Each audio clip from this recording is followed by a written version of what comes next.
Hello. Good morning, good afternoon, good evening, everyone from wherever you are in the world. You're welcome to this episode of Business Analysis Conversations. Yay! And today we're going to be talking about acceptance criteria. Yes. Would you believe, are you wondering why is KDO and Ola together in the same room? Or why is she not pulling her in like the way they usually would do and say, okay, let's wait. Let's see if I could pull her in. No, she's not pulling me in right now. She's with me live and direct. Yes. And would you believe that on this episode we're streaming live? No, I wanted to tell you that this is the art of Cancooning. I like that. She just turned the name of a city to a verb. We are Cancooning right now because we're in Cancun, Mexico, live and direct. Anyway, we'll give you some bits and pieces of our adventure as the week progresses. But for today, we're just going to be talking about acceptance criteria in business analysis. Yeah. What does that really mean, Ola? What is acceptance criteria? Audience, there are so many techniques when it comes to business analysis that you could pull from your toolbox to actually do your day-to-day tasks and deliver your deliverables, if there's something like that. Absolutely. So acceptance criteria is one of the techniques in a business analysis toolbox. It's actually a really powerful technique that they are like some set of predefined conditions that qualify a project or a task complete. Okay. So if you're starting on a project, how do you know when you're done? What is the definition of done exactly? You have to predefine those criteria ahead of time so that when you actually get to done, it's obvious, it's glaring to everyone that this is done. Like for instance, when we started thinking about Cancooning, how do we know we're in Cancun? When you get out of the plane and you land and then you're able to make it to your hotel safe and sound. Yep. Done. Period. Okay, this is interesting. However, though, there's a caveat to that definition of done. It has to be from the customer's perspective, not your own. Yeah. So when you're saying a definition of done, and it has to be from the customer's perspective, then there are two sides to it. First, you have to collaborate with your customers to actually get what those criteria are. And the collaboration or the definition or the list of things that should be considered, that should have been considered done, would be your guiding light, like a North Star. Okay. Right? So in essence, what we're saying is first you collaborate with your customer. You guys agree on when is this actually done. Like for instance, if the customer wants a software or I want a car and I'm like, okay, I need a car from you. As a BA, you must be able to understand when do I see something that I believe this is a car. So just the fact that you have something that has a body and then has 3 tires or 4 tires doesn't mean that. When you say 3 tires, that's no longer a car.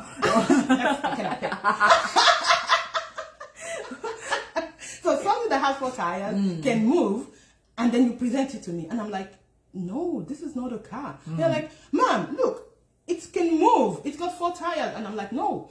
Is it automatic or is it manual? And you say, it has a stick, so that's manual. So in my mind, as a customer, you're done, right? Yeah.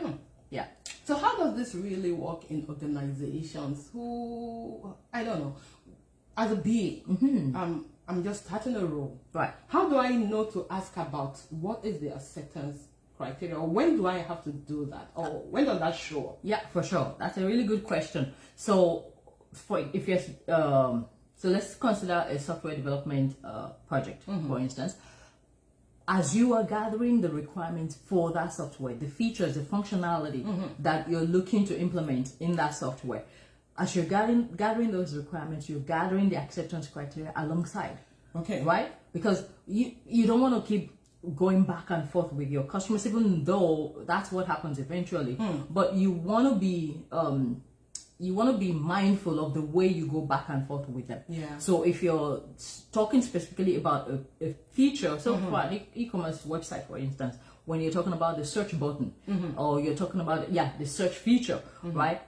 When they're giving you the requirements that this is what we want the search button to do, you're asking that, okay, do you want the product to be searched by in alphabetical order? Okay. Do you want it to, and then it helps them to think. Helps them to think even further to say, old you know to what? new, right? Yeah. Because sometimes it's like they're old to new, you're like, okay, I want the older one first or the newer one first. Exactly. Or when you're shopping, low to high. Yes, that. So you are gathering the requirements and the acceptance criteria together to actually help your developers, to help your QA, the quality assurance professionals that are going to test those features when it's been implemented. You know, and we could again go ahead and talk about the benefits of acceptance criteria, because one that's jumping into my mind, that it gives clarity and alignment. Absolutely. Right from the onset, you are clear. See, what I usually say in the business analysis world, which I even translate into my family life, is you don't want to keep throwing a curveball to people without them knowing. You want to help them succeed. You want to help people succeed generally. So if you're talking about your developers, you're talking about your QA, you want them to succeed. So you want them to know ahead what you're going to test for. It's like giving a cheat sheet to say, this is what I'm going to test you on when you're done. When you're done. So here is it. Oh, yeah. So they know how to develop those features, and they could even do pre-testing ahead of time before it gets to the customer's hands. Okay, you know what's jumping at me now? While I was younger, like way younger, my dad would say to me, Kenny, when it's time to get married, you cannot do this, you cannot do that, you cannot do that. Those are the acceptance criteria. Right there and there. Your dad is, God rest his soul. Not exactly. A very wise man is what I'm saying. So he said that to me like while I was so young, and it stayed with me. So when it was time for me to like get serious in relationships, his criteria were coming first. He had this three. I'm not going to say it here. So, really? You don't want to share? No, I'm not sharing it, but I'm going to I share thought we're mine. relating business analysis technique to real life. Yeah. Just stay with me. Okay. I'm going somewhere. So whenever a guy shows up in front of me, the first thing I think is it this? Is it this? Is it that? If he check, it's good. Then I now bring into my own childish meals and bones kind of criteria, acceptance criteria. I'm like, is it tall? Is it dark? Is it handsome? Is it rich? I was just going to say that. Your criteria, did it involve richness, tallness, and handsome? I know. So unconsciously do that to sort of, filter. Okay, no. And I'm like, this is a no. Yeah. Like if you don't even pass my dad's 3 criteria, I don't even go to mine, because I know that at the end of the day, even if you have this relationship, it's not going to go anywhere. Absolutely. Right? And then you guys date, and then I can't even bring him home. You understand? Of course, as I grew up, my dad, things changed and we evolved, and then acceptance criteria changed. And this happens to in businesses, in projects. Yeah. As you go along, because of the customer needs, your acceptance criteria might change. At that point, you want to keep talking to your stakeholder. That's why you don't, in agile world, you don't just go design something and come back 6 months later and say, done. You're having that consistent, constant collaboration and communication with your stakeholders. And you're building your features in iterations. Exactly. They call it sprint. You have sprint. You even do retrospect sprints, right? It's like a review, or a reflection, of what happened during the sprint. What did we do well? What should we continue to do? This idea. I have this. Continuity. Well, I don't have it. I got it from a team I worked with. We call it KISS. The KISS concept. Oh, so what should we keep doing? Okay. What should we improve on? Okay. What should we stop doing? And what should we start doing? Amazing. KISS. That's cool. That's cool. Okay. Anyways, acceptance criteria. This is really, really key. Oh my God, the sun is coming up already. The sun is coming up. Okay. Let's give maybe one more. Are we running out of time? Yes, we are almost. Anyway. Yeah. So, for instance, if you're looking for a job, right, you could have acceptance criteria to say, this job must provide so amount of remuneration, right? That's your acceptance criteria. You must have a competitive salary. You must the company culture. Official car. Yeah, the company culture should official car. Is that still a thing? In some part of it. In engineering, it's called site truck. Oh, so really? it's not like, but that's your truck. The higher you go in the ecosystem or food chain, and you're entitled to your own truck, and then you take that around. That's cool. Oh yeah. Okay. Yeah. So you could say it has to have a competitive salary. It has the company culture. Has to align with your values and your work style, because some people are generally laid back. Some really are hard workers and they go getters and all that. So if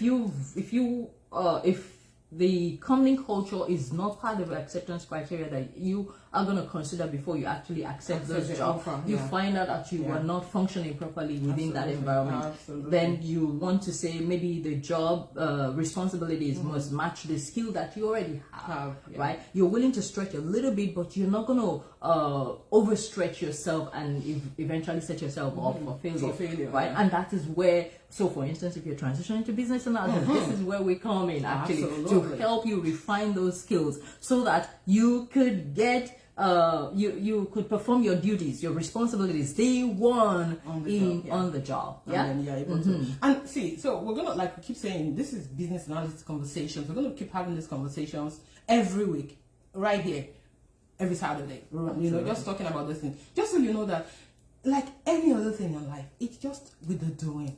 And sometimes you need somebody to guide you through the process. So we're going to be talking about some different techniques in business analysis just to help you understand that this thing is not rocket science. Right. People that had no idea have come into the business analysis ecosystem and they are thriving.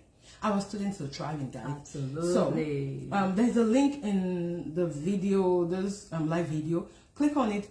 Take a look at our website. Look at our offerings. Business analysis course. We have the 10 weeks foundation of business analysis. We have the 5 weeks accelerated, but the 10 weeks is the most popular because it's still fire hose, but it gives you time to digest it. And we can hold your hand and help you achieve your transition goals. So guys, reach out to myself, reach out to Ola. Let's have that conversation. Let's keep it going. And peradventure, you're already in business analysis or you're thinking, and a lot of things are jumping at you. You have questions. Also send us, DM us. Ask these questions and we'll bring your answers to you. Maybe even we might just bring your answer on the show, or it might just be a private response, whatever that looks like for you. The most important thing is you keep your dream alive. Absolutely. And understand that at mypmbase.com, we're here for you.